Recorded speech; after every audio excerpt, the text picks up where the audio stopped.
Alhamdulillah alladzi hadana li hadza wa ma kunna linahtadiya laula an hadana Allah.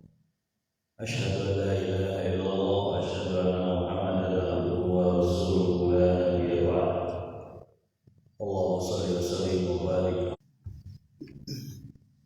Diciptakan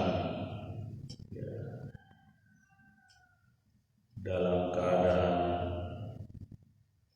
tiga kegelapan dalam perut ibu, setelah datang ke dunia juga diberikan pasangan oleh Allah Subhanahu wa taala.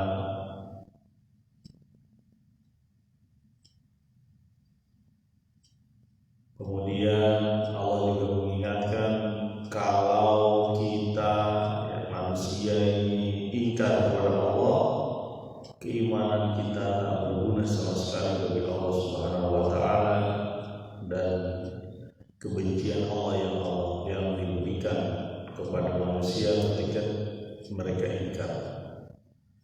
Sementara kalau mereka beriman, bersyukur, mereka akan mendapat. Setelah sebelumnya Allah menggambarkan penciptaan langit dan bumi, dan selanjutnya adalah bagaimana manusia mempunyai tahap-tahap dalam berkehidupan, mulai dari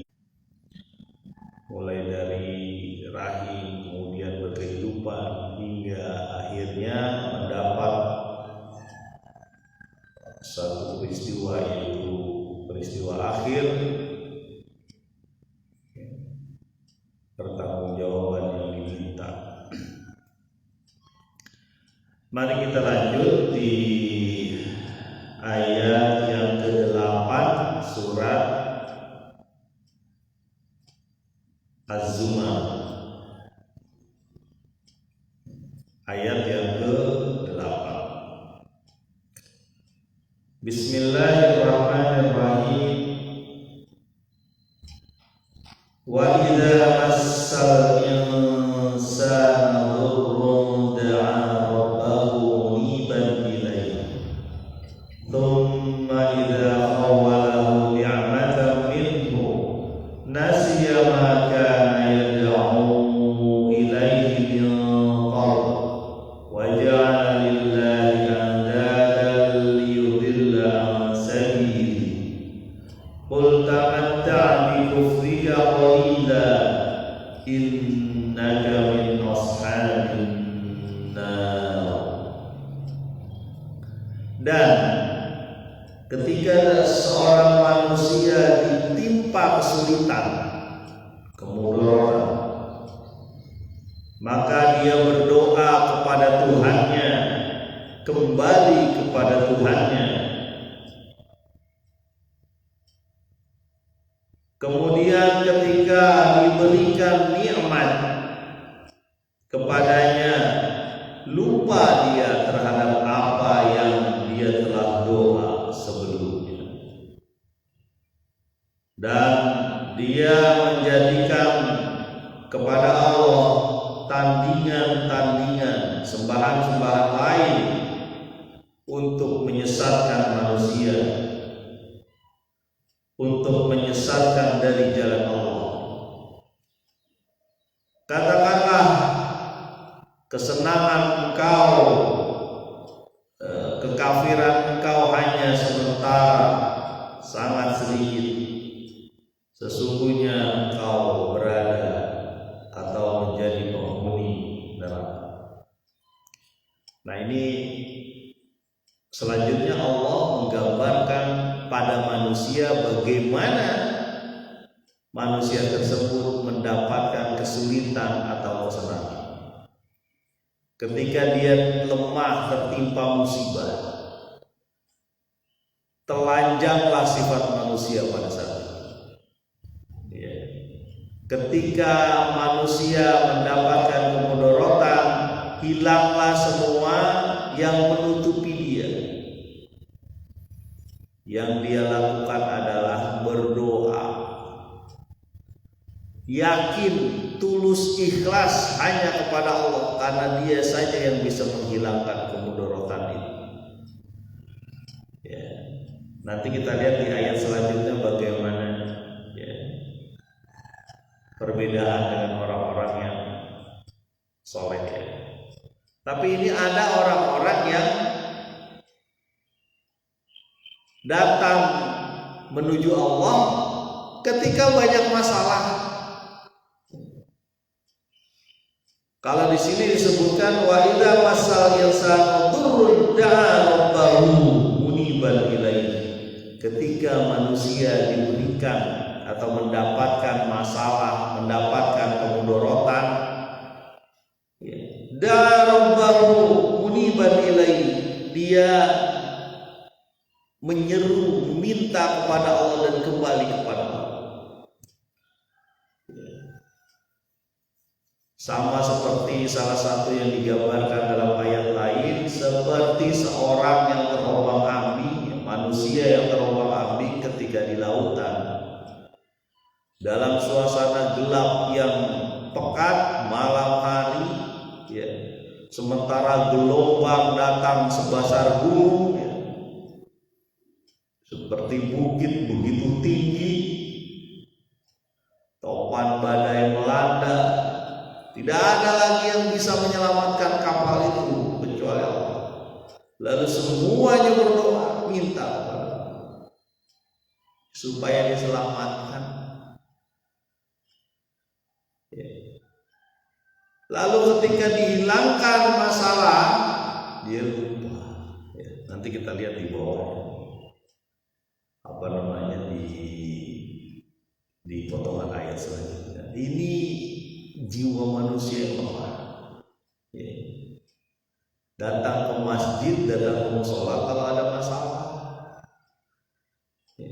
Ikut majelis ta'lim, ikut kegiatan pengajian, bersedekah lebih banyak kalau banyak masalah ya. Lagi ribut dengan suami dan istrinya sampai luar biasa, doanya khusyuk banget, setelah itu lupa.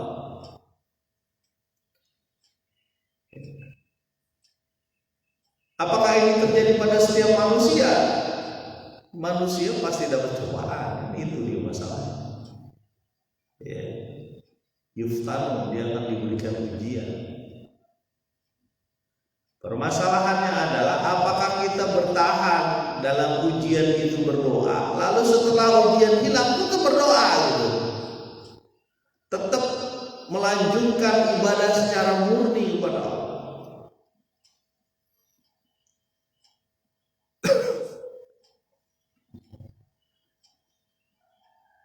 Nah ini diingatkan oleh Allah Subhanahu wa Ta'ala ya. Ada jenis manusia yang beribadah dengan khusyuk hanya kepada Allah ketika dapat problem, dapat masalah ya. Tsumma idza khawalahu ni'matan minhu nasiya ma kana yad'u ilaihi min qabl. Lalu ketika diberikan nikmat kepadanya, nasiya, lupa dia ya. Maka yad'u ilaihi min qabl, terhadap apa yang sebelumnya dia berdoa ya. Lupa dia.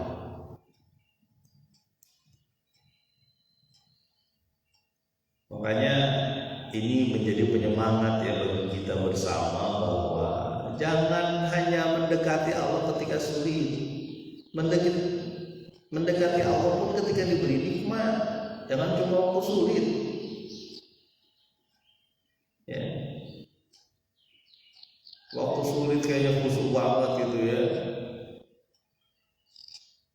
Pak, saya bapak ngomong begitu saya jadi gak enak datang ke masjid, nggak begitu ya. Apalagi ada yang jangan coba-coba nih ya, ada orang datang ke masjid terus kita ngomong gini, tuh men lagi ada masalah ya, jangan coba-coba gitu ya. Alhamdulillah, ayo tetap terus datang ke masjid, ke musola, ke majelis ta'lim Ini juga mengingatkan kita bahwa manusia itu punya potensi berbuat demikian gitu. Ya. Nah ini digambarkan sehingga manusia mengenal potensi dia, potensi buruk dia juga ada gitu. Manusia punya potensi baik dan punya potensi baik, punya potensi buruk. Fa'ama fujurha wa taqwa. Ya.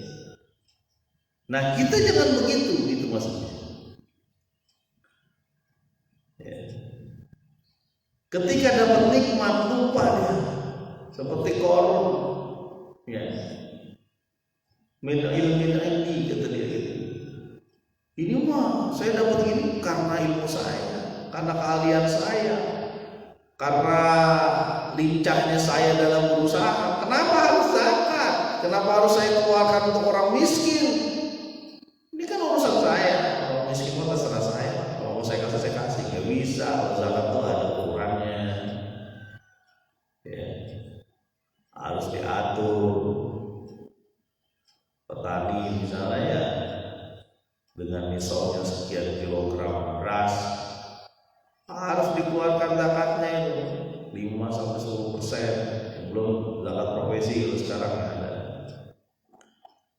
Kadang-kadang begitu, udah dapat nikmat banyak, dia lupa ada orang-orang yang punya hak. Ya, ketika diingatkan, terserah saya Pak, itu kan uang saya. Harta saya, terserah saya mau ngasih atau enggak. Enggak bisa begitu, ada ukuran. Ukuran waktu dan ukuran kapasitas atau volume. Ya, ada haulnya, ada nisab. Kadang-kadang begitu ya, sebagian manusia itu lupa ketika dia sudah senang, ya. Akhirnya rumahnya jadi banyak benda-bendanya tuh kan, padahal nggak penting-penting amat. Kadang-kadang begitu ya teman-teman, teman-teman sebagian teman-teman, karena ada juga yang enggak. Rumahnya macam-macam tuh isinya tuh, nggak penting-penting amat padahal. Ya. Makanya ada satu hadis atau ayat saya lupa ya. Allah melaknat orang yang membiarkan tetangganya kelaparan sementara dia kenyang gitu. Hadis kalau nggak salah ingat saya.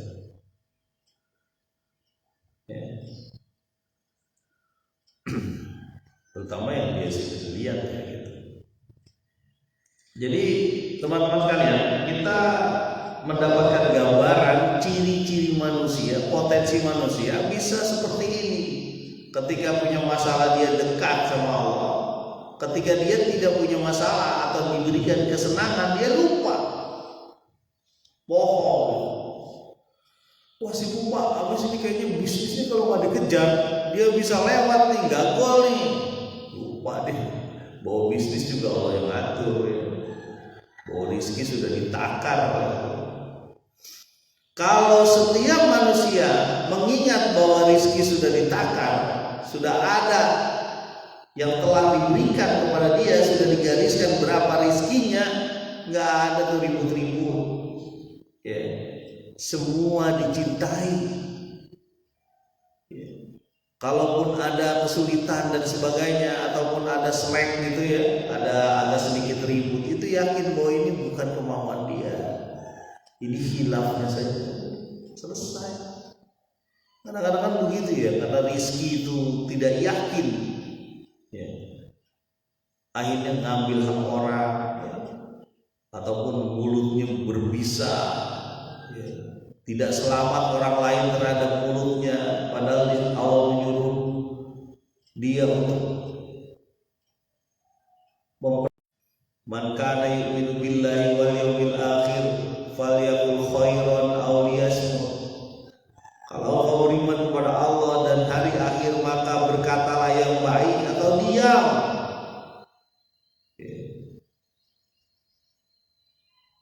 Ini kan kadang-kadang begitu ya.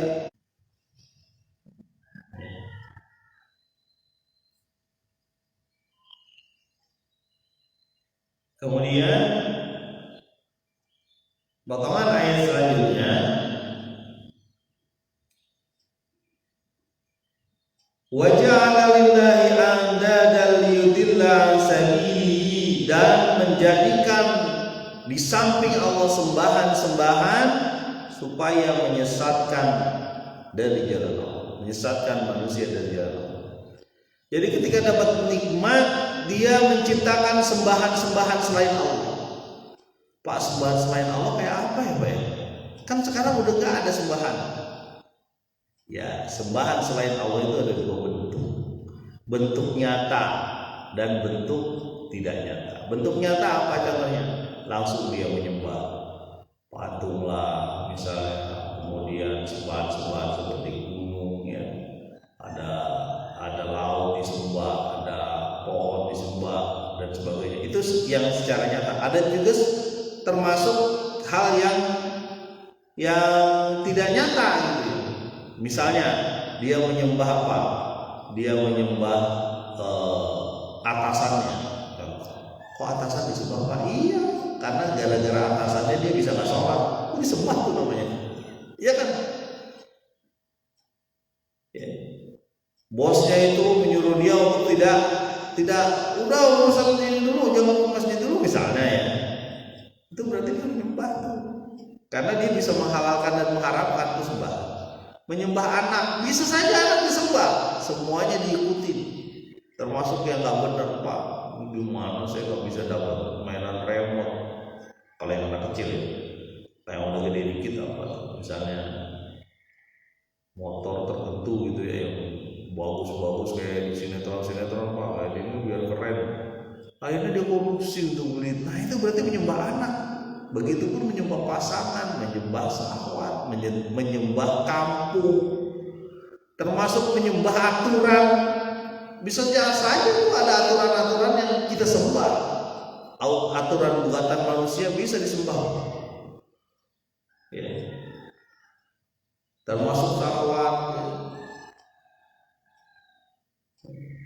Makanya dalam tingkatan cinta itu disebut tuh ya, bagaimana manusia diberi kesenangan terhadap mal, terhadap harta, terhadap anak, terhadap pasangan, terhadap sawah, ladang, terhadap kendaraan, kuda. Itu bisa jadi penyembahan.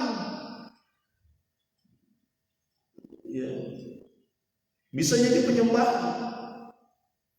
Termasuk terhadap sistem hidup dia, tradisi-tradisi yang ada di lingkungannya bisa disembah itu. Contoh, kalau dia nggak ikut tradisi ini, nanti saya bakal dikucilin Pak Arwan. Saya nggak ditanya-tanya, saya dianggap pelit, misalnya. Itu bisa jadi sembahan, bisa jadi ilah. Bukan tidak tahu orang-orang Quraisy terhadap Allah, bukan tidak tahu, tapi dia menambah dengan sembahan Lata, Uzza, Manat misalnya yang berbentuk patung. Begitu juga dengan sistem yang ada di situ. Ya, contoh kedudukan misalnya. Kan orang-orang Quraisy itu tokoh-tokohnya ngomong begitu.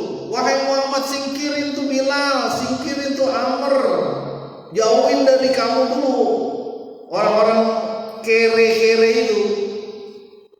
Singkirkan.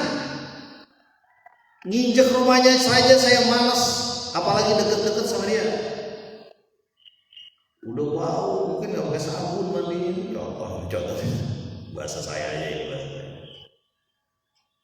Ya. Kalau mereka pergi dari kamu, baru saya mau ngobrol sama kamu Muhammad. Tuh, ada orang yang menyembah kedudukan, bahwa dia itu lebih tinggi dari, ya, merasa tinggi kan. Nauzubillah, jangan sampai deh kampung kita tuh ada yang begitu ya.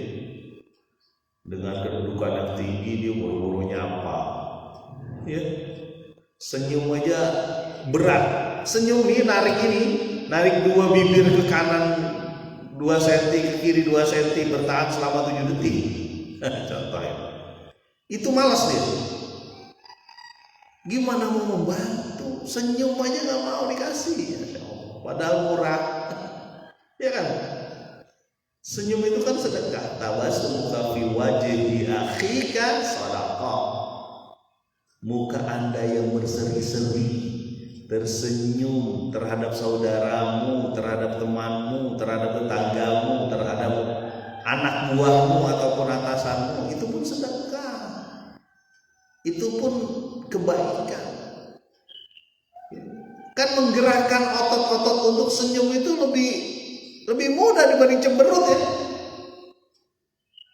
Ya, apa bahasa Jawa? Nesu itu ataupun apa tuh bahasa Sundanya? Ya, kayak kemarin tuh saya di rumah ya. Di rumah ini perlu diingatkan ya teman-teman. Di rumah tuh ada orang yang ngaji kan anak-anak. Ada yang badannya berbeda, artinya badannya berbeda mungkin dia lebih besar. Nah, anak-anak tuh ada anak-anak laki tuh datang ke situ mungkin main, tapi nyanyi apa? Nyanyi tentang seorang yang berbadan besar. Dia tidak menyebutkan orang itu, enggak. Tapi dia menyanyi tentang seorang yang berbadan besar, rame-rame itu. Saya langsung tahu maksudnya adalah si A. Saya bilang, kamu istighfar, jangan kemari lagi deh. Kamu kan pengen ini kan, maksudnya popoyokan begitu ya. Tapi sekarang saya tanya, badan besar itu siapa yang menciptakan? Allah. Dan mungkin dia juga nggak mau badan besar. Ya, ini sebagian dari kita itu gampang begitu. Makanya saya sering cek tuh nyanyian anak-anak. Kalau udah ujung-ujungnya nggak benar, saya bilang tuh nggak benar tuh, saya bilang. Itu ujungnya nggak benar, saya tahu. Ini teman-teman dicek apa yang keluar dari lisan anak kita itu dicek. Jangan-jangan itu meniru kita. Kita juga sering begitu. Atau dia meniru YouTube, dia meniru sinetron atau TV. Ya. Wah ini. Jadi menyembah itu ya. Bukan cuma menyembah patung yang kelihatan zaman dulu, bukan. Walaupun sekarang ada juga yang begitu. Sampai hewan juga ada yang disembah ya. Nggak boleh dipotong. Ya. Nah, ya itu keyakinan orang-orang masing-masing, terserah ya. Nama itu keyakinan. Tapi kita ingat sebagai kaum muslimin bahwa ya yang disebut syirik itu ada juga syirik kecil. Nah, syirik ini berbahaya ya. Artinya syirik yang tidak terasa, yaitu penyembahan terhadap yang tadi, harta, kekuasaan, pasangan, yang termasuk anak, termasuk menyembah atasan, termasuk menyembah aturan-aturan yang nggak benar. Ya. Ada nggak aturan yang nggak benar? Ada. Ya. Aturan yang dibuat oleh manusia, sebagian benar, sebagian nggak benar. Yang nggak benar jangan diikuti. Walaupun yang membuat aturan itu siapa saja gitu ya. Bos kita, atasan kita membuat aturan gak benar, jangan diikuti. Ya. Sekarang kan begitu ya, sebagian orang itu mempertahankan sembahan-sembahan selain Allah. Ya. Dia ngaku bahwa dia itu muslim, dia orang yang beriman kepada Allah, tapi dia tetap menyembah hal-hal lain. Ya. Sampai tua dia tetap aja cari apa, cari harta. Ya. Alasannya biar anak cucu saya tidak sengsara seperti saya, boleh alasan itu, tapi jangan jadikan satu-satunya kegiatan utama. Itu cuma sekedar saja lah, boleh lah profesional, boleh mencari dengan baik, boleh, cuma lakukan kewajiban menuntut ilmu lakukan, kewajiban bersedekah, berzakat lakukan, kewajiban bergaul dengan saudara, tetangga, teman yang hablum minanasnya jalan, hablum minan begitu. Makanya kita iri sama orang dermawan, orang hartawan yang dermawan, orang hartawan yang melindungi anak orang-orang miskin, orang miskin yang nggak perlu ngomong ke hartawan itu butuh, masya Allah. Kalau ada kampung yang begitu berkah banget. Orang miskin yang nggak minta, orang kayanya nggak usah diminta. Nah, ini bagus nih buat kata-kata tagline. Orang miskin tidak meminta, orang kaya tak perlu diminta.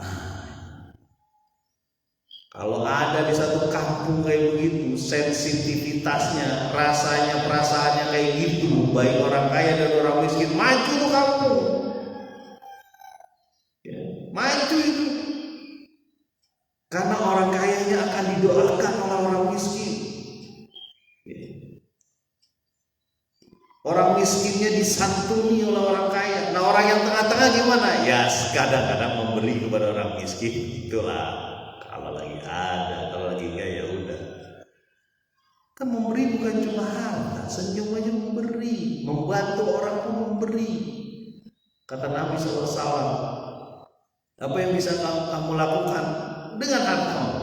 Kalau nggak bisa, kamu cari harta supaya bisa membantu orang. Kalau nggak bisa juga jangan nyulitin orang. Kalau nggak bisa juga engkau membantu pekerjaan orang lain. Ya, itu pun sedekah. Kullu ma'rufin sedekah. Seluruh kebaikan itu sedekah. Termasuk menyingkirkan barang yang nggak benar di satu jalan, tadurin, tapak, pulang, tak apa di pinggir jalan, di tengah jalan disingkirkan, itu sedekah. Jangan cuek. Kadang-kadang kan begitu ya, cuek. Wah, alasan buru-buru itu, padahal bisa berhenti cuma 2 menit kali nyingkirin sesuatu. Ya. Termasuk apa? Termasuk coba lihat apa rumah kita atau aktivitas di rumah kita yang merugikan orang lain. Lihat comberan dari rumah kita kemana, coba cek. Jangan-jangan ke depan rumah orang, jangan-jangan sebelahnya ada sumur. Ya, septic tank kita sebelah-sebelahan dengan sumur misalnya, ini bahayanya luar biasa ya. Udah nggak bisa dipakai sumur. Ya. Negeri mana Pak yang ada kayak gitu? Banyak negeri kayak gitu ya. Bukan cuma di Indonesia. Salah satunya ada di daerah Mumbai kalau nggak salah ya. Salah satu di India tuh. Salah satu kota dengan sanitasi buruk ya, paling buruk. Tanahnya itu banyak mengandung E. coli. Dia buang air besarnya sembarangan juga ya. Kadang dipakai plastik dilempar begitu aja tuh. Nah, kalau di Indonesia nggak terlalu ya kayak gitu ya, tetapi biasanya karena rumahnya tipenya rapat-rapat, dia lupa bahwa di sebelah septic tank rumahnya itu ada sumur orang lain. Dicek itu mestinya. Kalau misalnya ada, cari yang lebih luas gitu. Ya. Kenapa? Karena itu akan mempengaruhi kehidupan dia. Dan dia mungkin nggak ngomong ya karena nggak enak dan sebagainya, tapi kan udah sengsara dia hidupnya. Ya, termasuk bau ya, bau yang ditimbulkan itu. Saya masih ini cerita sedikit lah ya, bukan di sini nih, bukan. Nih, jangan ngerti di sini nih. Pak Arfan nyindir nih, bukan, ini kenyataan saya sendiri. Saya waktu itu pernah ngontrak di Blok A situ di daerah Blok A mana Pak, pokoknya Blok A deh. Terus disebut Blok A soalnya banyak.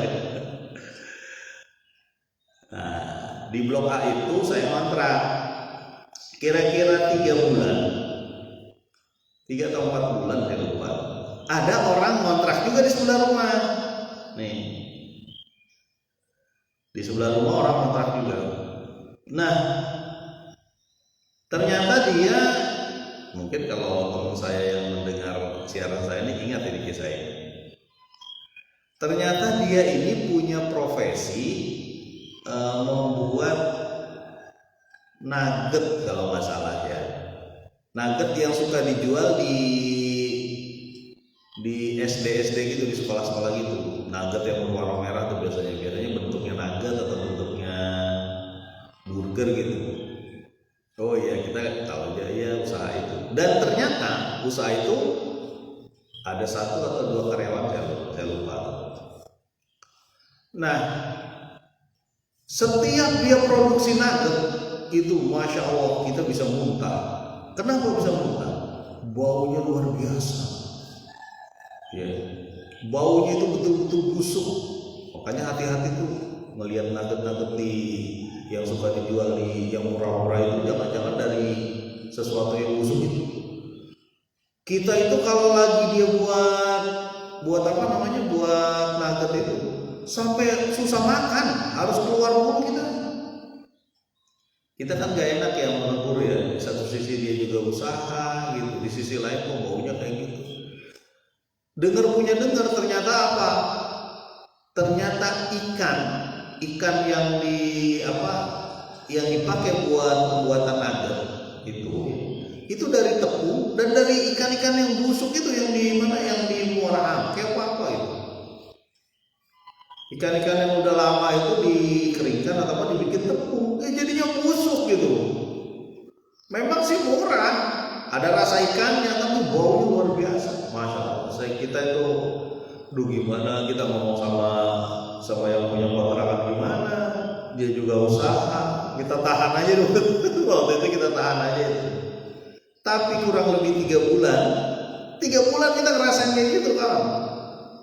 Setelah 3 bulan dia buat bangkrut kayaknya. Saya nggak ngerti, mungkin kualitasnya nggak bagus kali. Tapi yang kayak gitu, saya bukan cerita tentang kualitasnya. Efek yang ditimbulkan dari satu kegiatan di rumah kita kepada orang lain.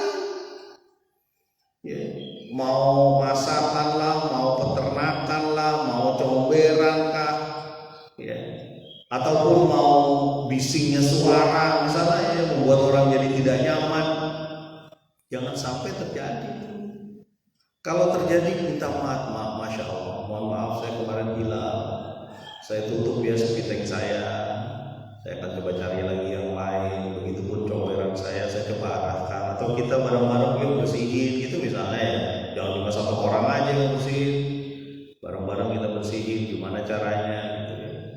Ini kebetulan saya punya usaha ternak misalnya, ternak saya mungkin membaui tetangga-tetangga, teman-teman, mohon maaf. Saya coba cari lagi mana teknologinya supaya nggak bau, pas sering saya bersihkan, ataupun dikasih E4 misalnya ya. Kalau saya di rumah itu pakai kunyit ya, di air minumnya, karena kunyit itu cepat membuat pembusukan sehingga tidak terlalu bau. Ayam di rumah itu bisa pakai air kunyit, bagus ya. Tapi kalau kembali lagi ke ayat ini ya, terakhir.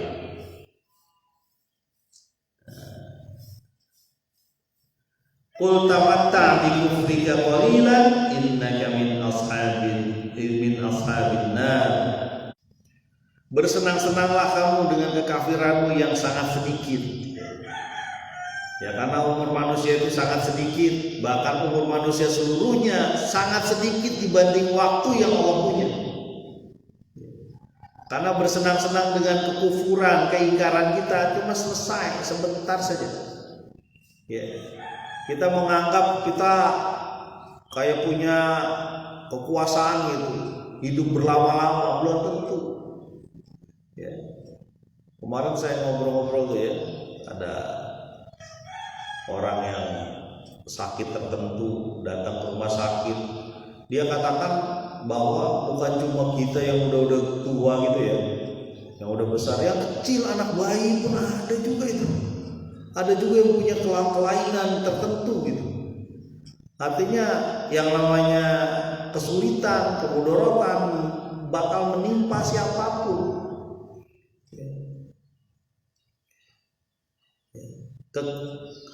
Rasanya kita lama gitu ya di dunia ini, padahal sebentar dibanding kekuasaan waktu yang Allah punya. Ya. Kemudian di ujung ayatnya, innaka min ashabin nar, sesungguhnya engkau adalah